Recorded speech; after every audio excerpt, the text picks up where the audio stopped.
get it all set up here a little bit.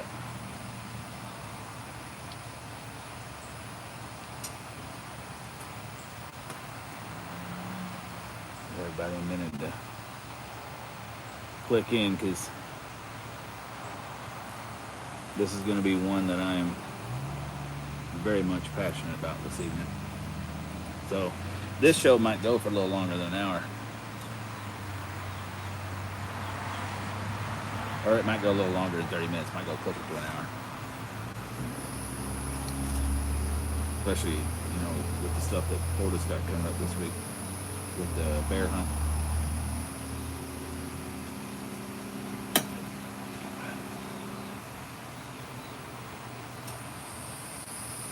FWC meeting coming up on Wednesday here in 3 days.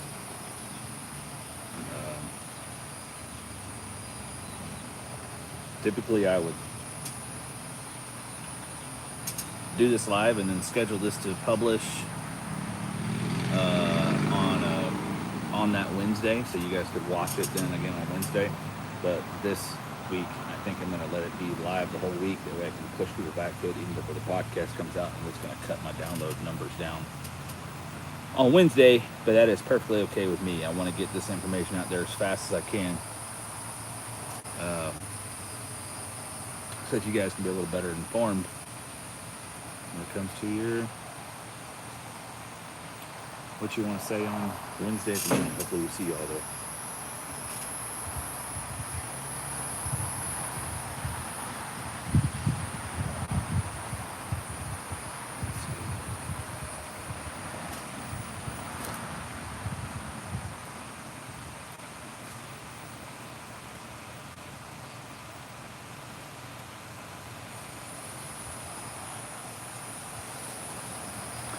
All right.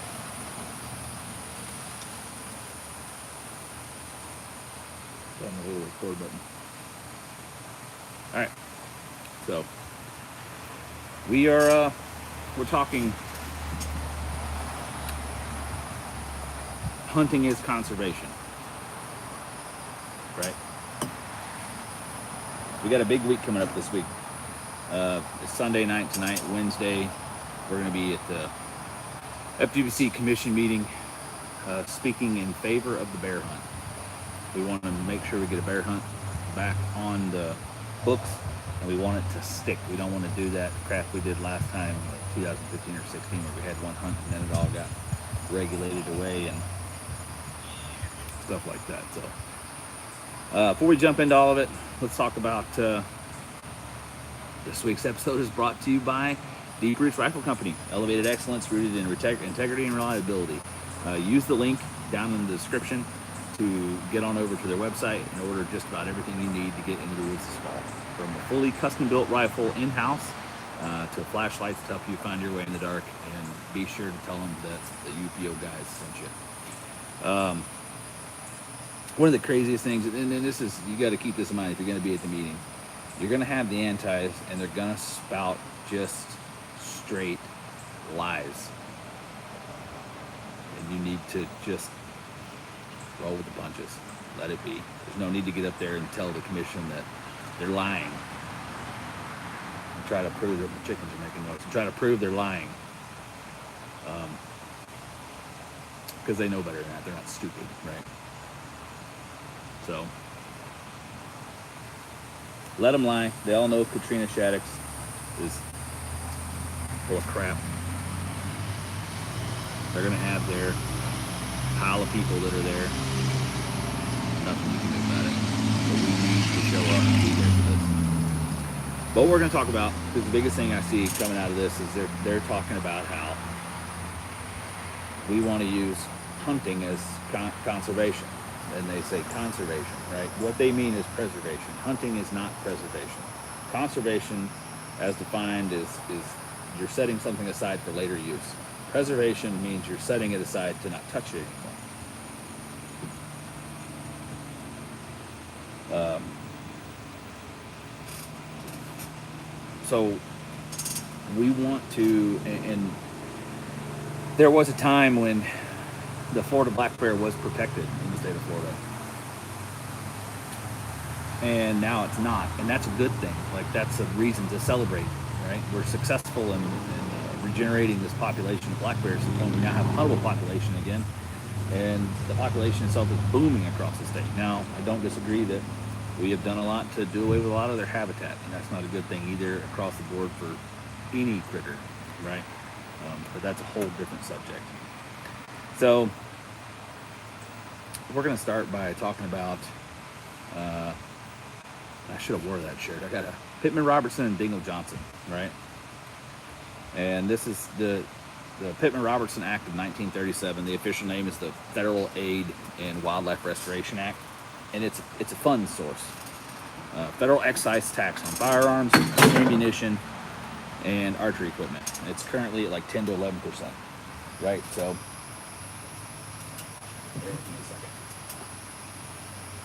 this is an excise tax paid by the manufacturer, and then we obviously contribute to that because the price is a little higher when you get to the store. It's primarily paid by hunters and recreational shooters. The money goes to fund U.S. Fish and Wildlife Services, which allocates them to the state wildlife agencies. It's used for habitat restoration, wildlife research, species monitoring, hunter education programs, and building shooting ranges. And it comes with a matching requirement where the states must contribute 25% of projects costs. And that often comes from license sales, which is another way that hunting generates money. Ensuring shared responsibility. So the impact that Pittman Robertson has had is it's helped bring back some of the most prolific species in North America now, like the white-tailed deer, the elk, the wild turkey, and a lot of different game birds. It's considered a major success in user-funded conservation. Now, and then you get into Dingle Johnson Act of 1950, and its official name is the Federal Aid and Sport Fish Restoration Act. So it's also a fund source. It's an excise tax on fishing gear, boat fuel, fish finders, and similar equipment. And it's mainly paid by recreational anglers and boaters. It works the same as it works the same as the Pittman Robertson Act, except it's on fishing gear instead of hunting gear, right? The money goes to distribute state fish wildlife agencies used for fish stocking, aquatic habitat improvement, boating access and facilities, and research and education on fish and fisheries. It supports thriving sport fisheries across the U.S., funds boat ramps, hatcheries, and fish surveys, and these acts embody the principle of user pays, user benefits, making them foundational to the North American model of wildlife conservation, which is what we're mainly going to talk about tonight, is the North American model of wildlife conservation. So, but first, let's jump into how hunting supports conservation. As we just covered, it provides funding for wildlife management. And countries like the U.S., hunting licenses, tags, and taxes on firearms and ammunition, Pittman Robertson Act, they provide a significant funding for wildlife conservation, habitat restoration, and public lands. These funds are often the primary source of income for state wildlife agencies. A lot of that's going to come from license sales. You may see federal grants that they get money for, and the Pittman Robertson Act.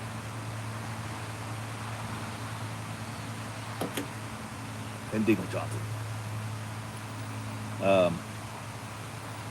The population control. In the absence of natural predators, some animal populations, like deer in parts of North America, can grow beyond carrying capacity, like bears in Florida, leading to starvation, disease, and habitat destruction through overfeeding. Right? They eat too much. They don't have enough to eat while they starve and everything else. Habitat protection, hunting groups, and we see it all the time, especially again now. We talk about this. We got another thing going on with the guana WMA, the reservoir, where they want to do a land swap deal. There's not a fair trade.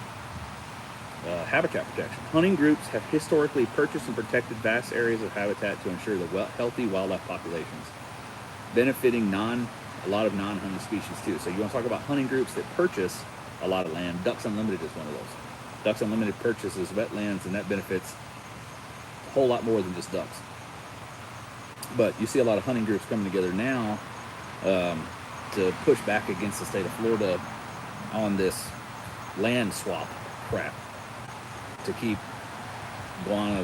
How do they say guana? It's a beautiful area the way it is. It's up near St. Augustine, between St. Augustine and Jacksonville. Been up there a couple times. It's absolutely beautiful. So, and something we touched on, and if you really want to understand it better, I would encourage you to listen to Robbie Kroger. Maybe I'll throw that up this week as the throwback episode on Thursday. I'll do that with blood origins. It's an incentive for local communities in some regions, like specifically, especially in Africa. Controlled trophy hunting provides significant income to local communities and governments, giving them an incentive to protect wildlife rather than convert land to agriculture or allow poaching. So, a lot of the megafauna we see in Africa only exists because of the money that it's because of hunting, right? Because giraffes and elephants are going to destroy crops. But if we can put an economic value on the head of those, that's going to provide schools, it's going to provide clean water, it's going to provide jobs, it's going to provide all this stuff, then the people will protect them and allow them to exist on the landscape because they're worth more, they're getting more out of keeping it alive than they are killing it and keeping it from eating crops. And the North American model of wildlife conservation is a framework developed over the past 150 years or so, and it's still a kind of a working document as we go along. It's not a perfectly outlined plan, right? It's managed in the U.S. and Canada. It emphasizes public ownership of wildlife, science-based management, and regulated hunting as key conservation tools. And I think it's another thing too that a lot of people miss out on is these hunts are. We can't just run out whenever we want to and go willy-nilly killing deer, killing bears, killing elk, killing whatever. There are regulated hunting season dates. Opens here, closes here. Sometimes it opens on a Saturday and then it's closed the next weekend for a week. And, ducks are the same, are like that. It's open 2 weeks in the early season, closed for a month, open for a week, closed for a week, open for the rest of the year. I mean, it's just back and forth, and that's, gives them a chance to rest, but it's a well-regulated hunt. So I'm going to go over the 7 pillars, or the core principles of the North American model. Number 1 is wildlife is a public trust resource. Number 2 is eliminating the markets for game. Number 3 is allocation of wildlife by law. Number 4 is wildlife can only be killed for a legitimate purpose. Number 5 is wildlife is considered an international resource. Number 6, science is a proper way to discharge wildlife, proper tool to discharge wildlife policy. And 7 is democracy of hunting. So we'll kind of dive into those. With number 1 is wildlife is a public trust resource. And this goes back to the days of England and we first settled, the United States, and you still see it today in Europe where you own the land, you own the animals on the land. But here in North America, wildlife belongs to all citizens, not individuals or private entities. Now, that kind of goes a little differently in some places, depending on like high fence ranches in Texas that have exotics. Those are technically considered livestock because they don't naturally exist on the landscape here. So those are owned by the ranch.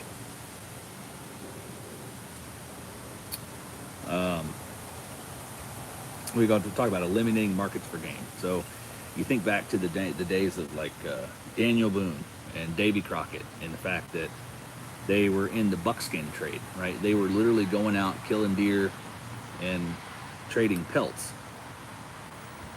And you think like Jeremiah Johnson and the fur trapping. There was an industry there, right?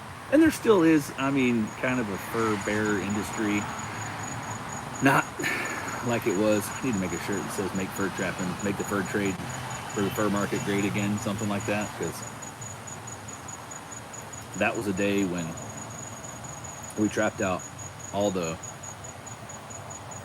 meso predators and things like that, and it made a lot of room for turkeys and everything else, ground nesting birds. Kept the habitat in check, and that's part of the reason we don't see a lot of ground nesting birds like we used to.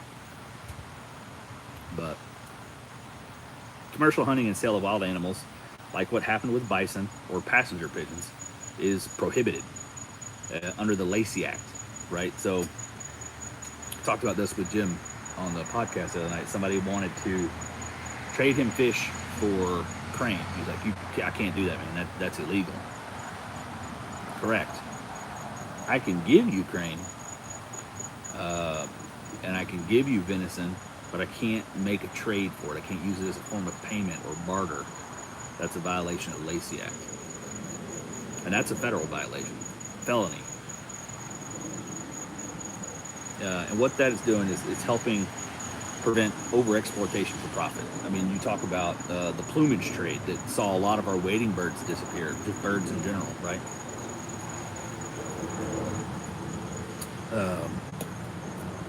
You talk about the allocation of wildlife. Wildlife is managed through laws and regulations, seasons, and bad limits. And they're set to keep us where we hunt deer when they are, or hunt animals when they're least vulnerable. And you have bag limits to help keep the population managed. Because you don't want to shoot too many deer or too many of anything. Let's say your herd of whatever you're hunting, your collective, produces at a rate, grows at a rate of 20% a year. And we know you're losing 2% to vehicle strikes, 5% predation. So now we're down to 13%.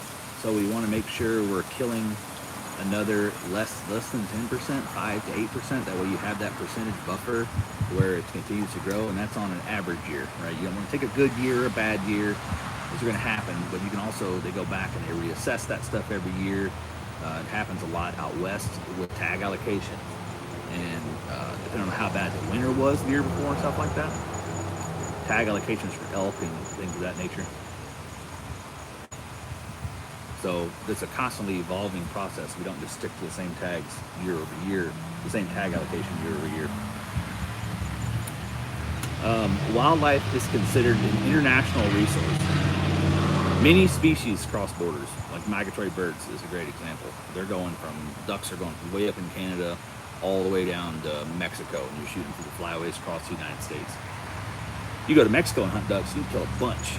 Here in the U.S., the highest limit in the flyways is the Pacific flyway with 7. Everywhere else has a limit of 6, and each bird individually has its own limit set, depending on the species. Some are 1, some are 6, some are 4, some are 3, 2, depends on what you're hunting. And treaties like the Migratory Bird Treaty reflect this. Science is the proper tool to discharge wildlife policy. Management decisions should be grounded in ecology, biology, environmental science. When you go to talk your points there at the meeting, that should be your talking point. We don't base wildlife policy on emotion.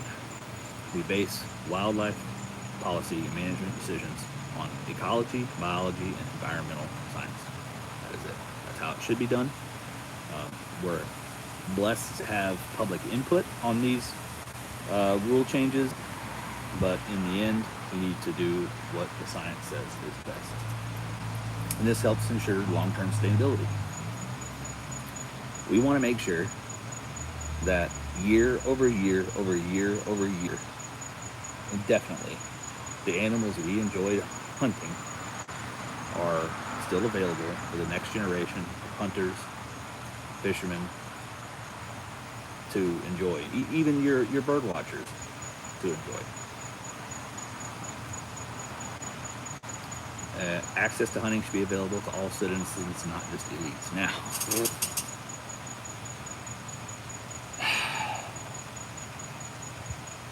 with the way out of state tags are going on some stuff, man, it's getting a bit rough. But I understand that on the same hand, because you're trying to make that access to that game readily available to the state's residents, not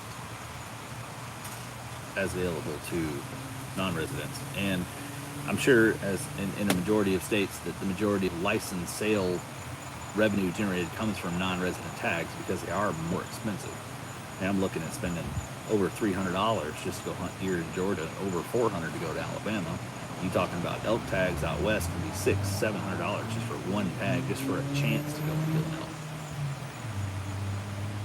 as a non-resident. Whereas I know when I lived in Georgia, my sportsman's license was $75. So you're going to see a price difference between resident and non-resident licenses. This democratization helps build a broad public support for conservation.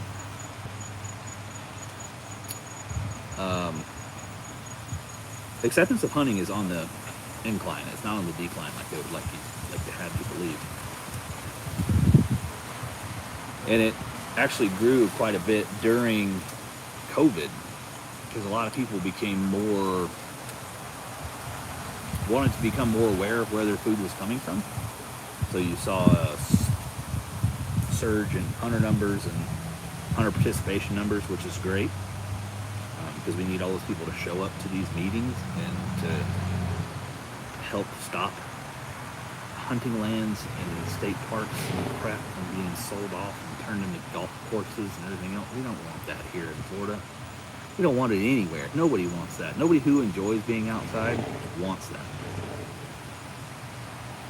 So it's been successful. The North American model of conservation has been so successful because it's reversed the near collapse of many species in the late 1800s and early 1900s, like white-tailed deer, wild turkey, and waterfowl.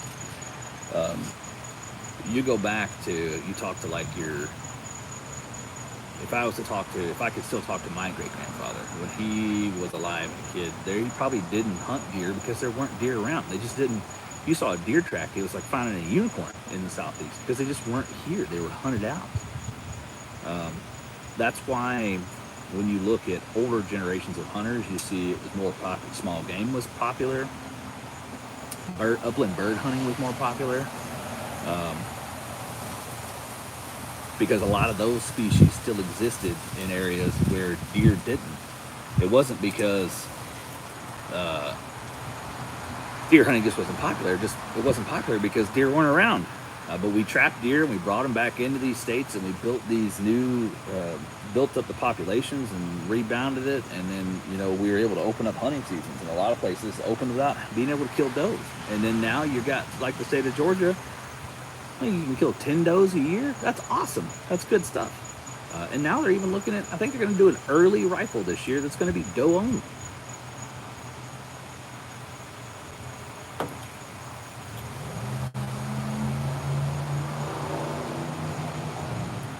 And it's fostered a culture of conservation among hunters and anglers. In summary, the North American model has helped transform wildlife from a resource in crisis to one largely restored and actively managed. It's often cited as a global conservation success story, but one that now faces challenges in adapting to modern ecological, cultural, and funding realities.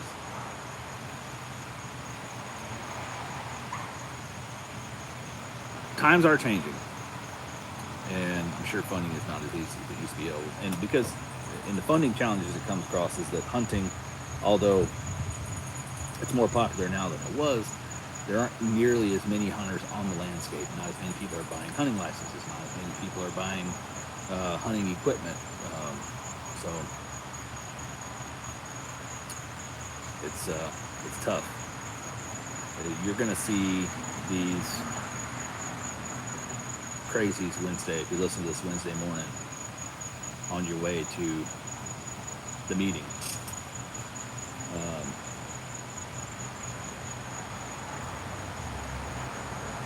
They're going to spout absolute nonsense. I saw the other day on social media where they were upset because we didn't there were no public check stations listed where we would check bears in if we killed them. Duh.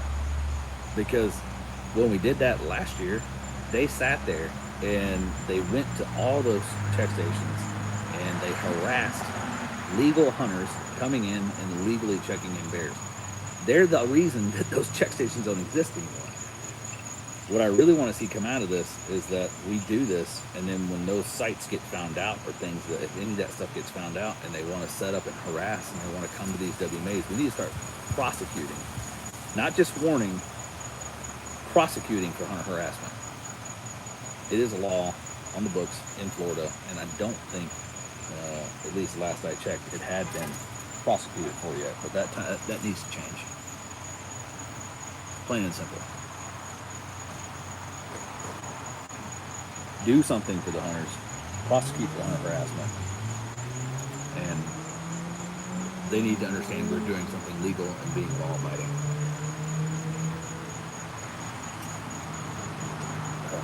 Nat, not whiskey.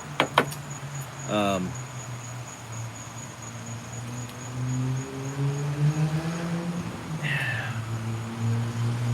don't even know where to begin with how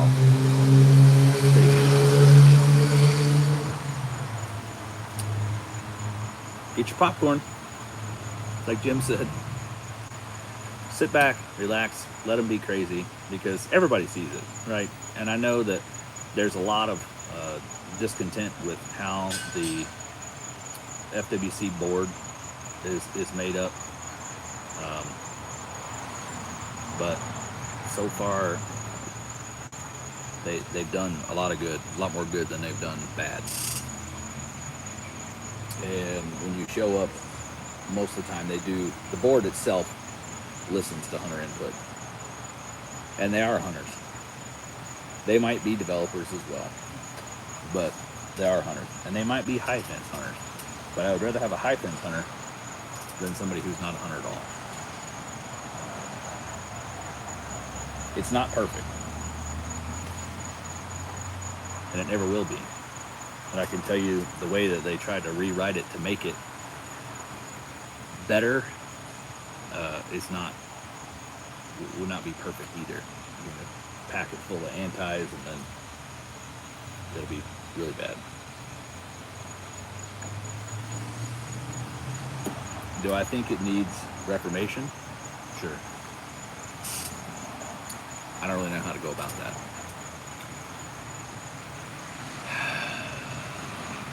It's not a paid position. So, and we don't want to have to pay these commissioners because that's more money that could be going to habitat restoration, public land access, things of that nature that would just then go to paying commissioners. We don't want to do that. So you don't want to vote them into office. But yeah, I don't know. They're right now they're appointed by the governor. And I have my likes and dislikes with Ron DeSantis, but that's neither here nor there.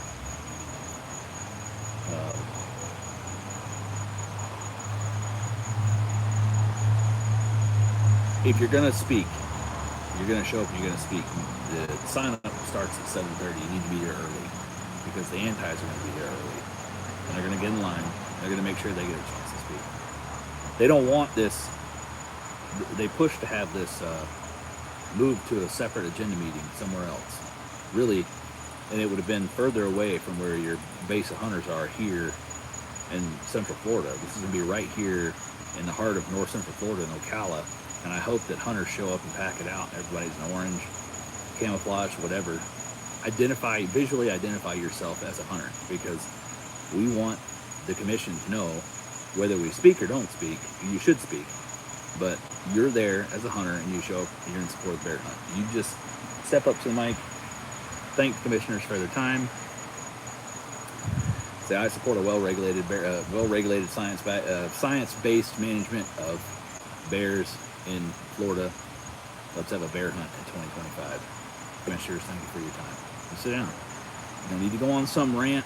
You don't need to be that guy that's on every FWC post screaming, open the box pins back up.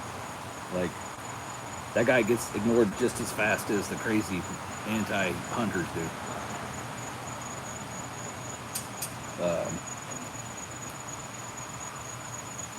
I can't say this enough. Show up, be respectful, be polite, sign up to speak, say something short and sweet, thank the commissioners for the time, sit down. Let the crazy people get up there, talk all the craziness they want, and then have to be removed from the microphone and all this, because they will make a mockery of themselves. They do a good job of that. We just, for the first time in recorded history in Florida, had someone killed by a black bear down in South Florida. And that community has persisted in that area for over 100 years. Those people lived there generationally. This is not some new golf course community that just got built over woods. And we had another bear attack here recently. Did not result in the death, but the guy got banged up pretty good. We're due. So, we'll see the regulated bear hunt hopefully in 2025, and hopefully we'll get some trapping regulations changed.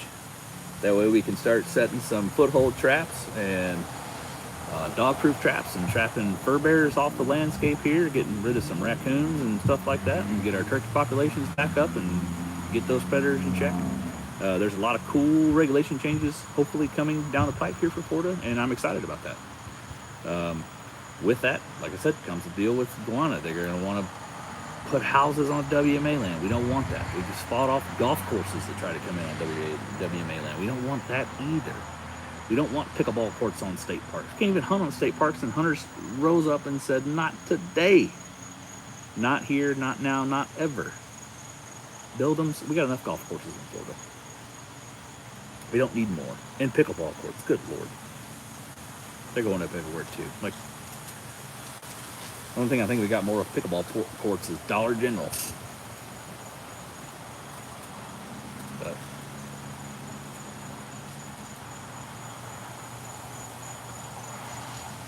if we don't show up and speak and show face, we'll watch our rights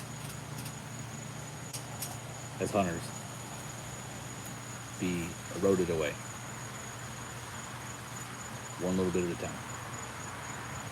And the infighting between hunters erodes it away even faster. Whether you agree with how someone else chooses to hunt, with a bait, with a crossbow, with dogs, doesn't matter. If it's legal, you can have your own personal opinion on it, but as a hunter, you should never advocate to make it illegal. Because once you take away dogs, then they'll want to come for your bows next, because they're inhumane. That's one of the things the antis don't want. They don't want you to go to archery hunt bears, because they say bows are inhumane.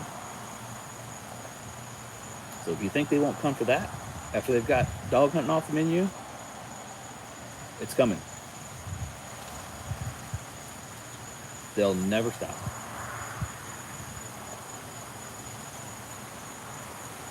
I hope to see you guys there Wednesday. Come find me. Say what's up. Shake some hands. Maybe we'll grab some lunch. I don't know how the meeting's gonna go. Bring some popcorn. I'll see you there. As always, I'll hang out for a minute. I'm not Looking forward to this. Man, looking forward to it. Looking forward to being there. I'm hoping that we see an outpouring of support from hunters.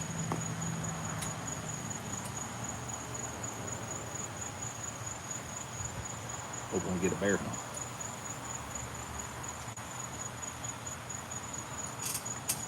I would love to hunt bears.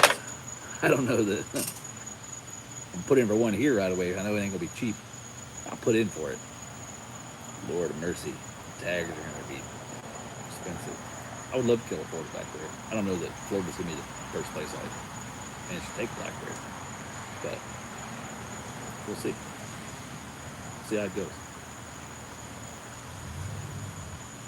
If you haven't done so already, make sure you put in for those fall hunting permits because they're open right now until the 15th or 16th of June, something like that, for the next month. Got all mine in. Now we wait. Got the boys in too. Automatic guest pass because he can't drive. But I'll let the kid. I didn't put him in for archery tags because he's not fully ready to hunt the bow yet. And I'm not gonna take him along as the permit holder just for me to kill a deer with a bow. But muzzleloader though, I think we can make that happen. I have to work up a lighter load for my muzzleloader. I think I'm gonna buy that CVA Accurate V2 pistol. I'm gonna hunt with a muzzleloading pistol this year.